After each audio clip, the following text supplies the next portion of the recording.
Okay, what's happening, people? Jono here from Fitness Education Online. Welcome to our channel if it's your first time on here. And it's actually a specific series. If you've landed on this video here, I've got a specific series which is all about social media marketing tips for fitness professionals. What I've done is I've gone and sought out the 10 best social media marketing professionals, specifically for fitness professionals in the world, and they're going to give you their top 3 tips in less than 10 minutes. Now, I'm going to shoot over and give them a bit of an introduction in a second. Just before I do that, let me tell you that we've also got another series, which is business tips in general. So this one here is all social media marketing. We've got another one, which is business based. Now, I've interviewed the same people on both of them because they're very closely related, obviously. So it's the same introduction for both.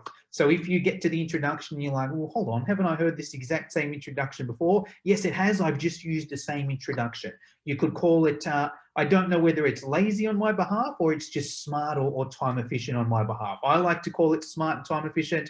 You can call it what you want. But anyway, let me introduce this week's guest.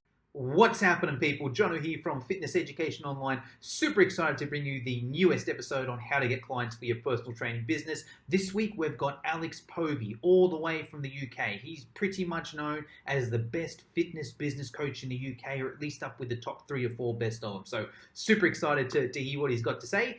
Usual deal, if you're new to this channel, make sure to hit subscribe and also join our community Facebook group, Fitness Education Online. We've got the largest Facebook group in the world, fitness professionals. There's like 14,000 of us in there. We all share tips and ideas.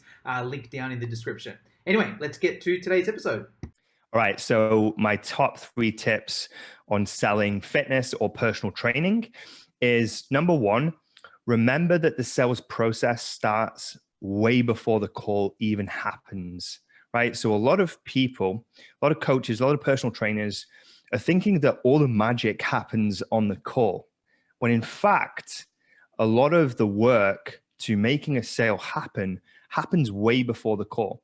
So think about the journey or the things that people are seeing before they even get to a call with you, right? So in our business specifically, they have to go through a series of steps before they get to the call to really put them in the right mindset, but also for us to elevate our credibility and authority for people to want to do business with us.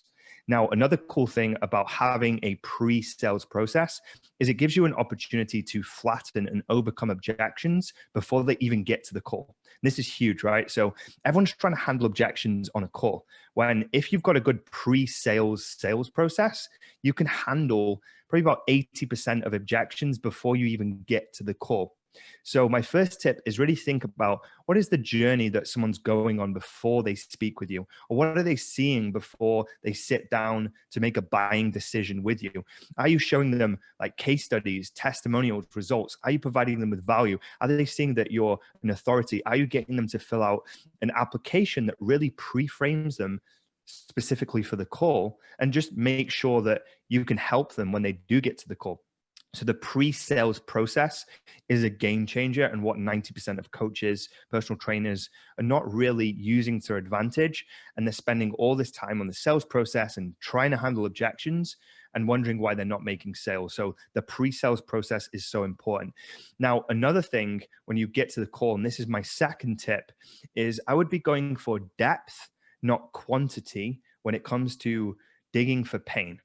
Okay, because people want to escape pain more than they want to seek pleasure. Famous Tony Robbins quote, I believe. And you really want to get crystal clear on the pain and frustration that someone is facing, but you don't need loads of quantities of different things. You just need to get specific on 1 or 2 things. And then you want to drill as deep as you can and ask follow-up questions to really get into the meat of the pain. To really get into the meat of the pain and really get clear on what is frustrating someone, what is making someone feel miserable or unattractive or hate their body.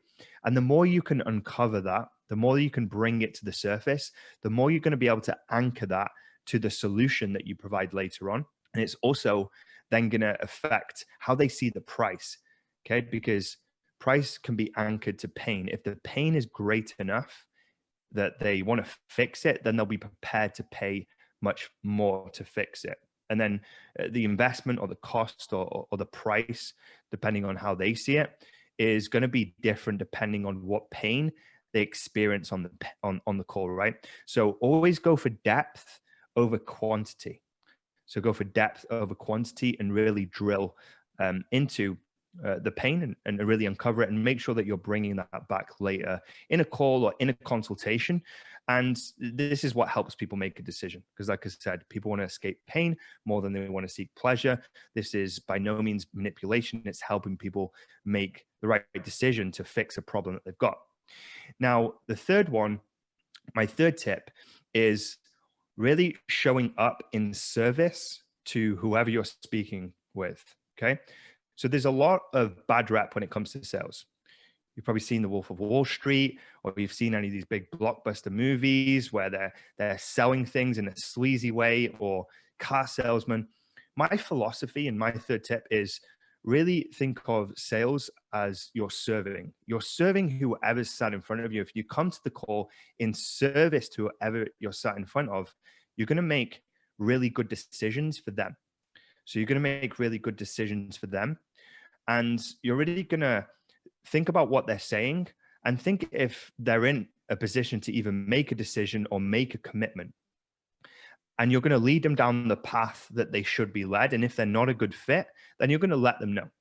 Or if you don't think you can help them, you're going to let them know. Or if you don't think they're ready from a timing standpoint based on something that they say in the call or the consultation, you can stop it. You can make a recommendation, and you can suggest following up at a later date when they're in a better position to make a buying decision. I pull so many calls. I think about 30% of people that book a call with me, I don't make offers to 30% of them. I say, listen, do you mind if I make a recommendation? Based on what I'm hearing today, it doesn't really sound like you're in the right position to make a decision right now. And that's totally cool. Do you mind if I make a suggestion? They go, yeah. I go, great. I'm just pulling up my calendar. When do you think would be a better time for us to discuss this? When you've maybe finished with your wedding, or your holiday, or this thing that you've got coming up with this house move, or when you get that promotion, when you're going to be in a much more stable position to maybe invest in yourself. Think about the service that you can create for these people that you're with and it's sat in front of you. And then you're going to make way better decisions. You're going to be ethical. It's going to feel good. It's going to feel authentic. And you're going to keep your integrity. And people will come back to you if that's how you operate when you're on a call with people. If you come with a mindset of, I'm in service to this person, it's not transactional. I'm not trying to get them to buy something from me, even though you might want to do that. The best salespeople I know in the industry are doing it in service, whoever they're sat in front. And that's what really makes great salespeople. So those are my 3 tips when it comes to sales: is think about your pre-sales sales process. What are they seeing before the call? Go for depth over quantity when it comes to uncovering pains and frustrations and the things that are holding people back. And then come to the call in service of whoever you're speaking to, and make sure you help them make the best decision based on where they're at in their journey. And you can have a great career in the fitness space. All right, that guy knows a thing or two, right? And the best thing about him is his accent. That's a smooth, sexy accent, right? Anyway, Alex, if we want to hear more about you, where do we go? Yeah, so if you want to find out more about what I do and really just get a ton more value, I've been spending the last 2 years building a podcast specifically for coaches and personal trainers. And this is a great resource for any coach who's looking to upskill their mindset, upskill their sales, their marketing, their social media. And the podcast is the Coaching Ignited Show. So the Coaching Ignited Show, you can find that on all the major platforms, including Spotify and iTunes, Stitcher. It's on all the platforms, and you can find that by clicking the link down below or in the description, and that will take you over to, over 2 years worth of shows, tons of content, and loads of good resources for you to get stuck into. So that's it for today's episode. I would love to invite you into the Fitness Education Online Community Facebook group if you're not in there already. It's a free Facebook group. There's thousands of trainers in there. We all share tips and ideas. Everyone's super supportive. And that's really what we do at Fitness Education Online. So I'll see you in there.